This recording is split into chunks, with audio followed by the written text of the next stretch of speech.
morning, viewers. Welcome to my brief devotion titled Fresh Bread. And I do hope that it makes an impact in your life as you begin a new day in Christ.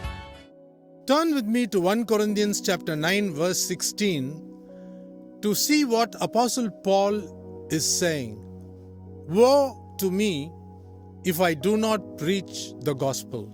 People in the world, a society without God, may die in their sins if we do not preach to them the finished work of Jesus Christ on the cross.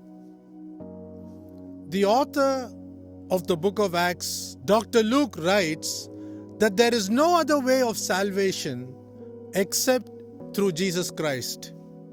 Please read Acts chapter 4, verse 12. Further, the gospel is the power of God to transform lives from bad to good. Read Romans 1 verse 16. Jesus Christ at the close of his ministry commanded us to go and preach the gospel. Read Mark chapter 16 verse 15. Preaching is pre-aching for the perishing souls. Behold, Jesus Christ said, "Lift your eyes and look at the fields, for they are already white for harvest."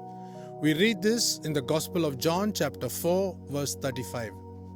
This was told nearly 2,000 years ago, and this demand has become more urgent today. Go and preach may sound as a very simple imperative command, but we as the followers of Jesus Christ, are we willing to obey it? In fact, Jude the apostle says that sharing the good news of the gospel is equivalent to pulling people out of the fire. That is, snatching them from falling into hell.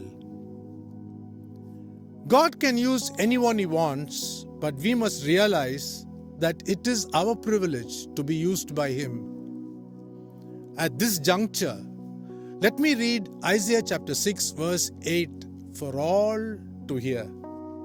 I heard the voice of the Lord, says Isaiah.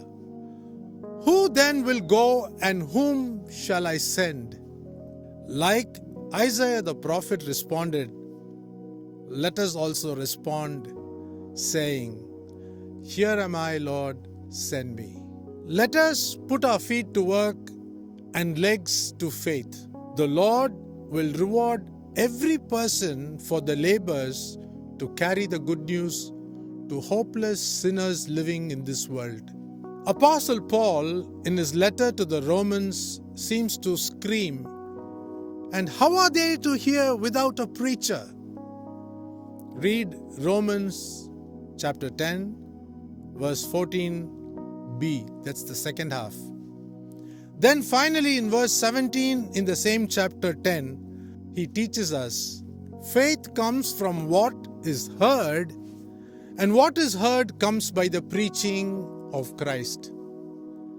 Think about this, dear brother, dear sister. Let us take the good news of Jesus Christ to as many people we can before our Lord and Master returns. Have a great day. See you tomorrow, God willing.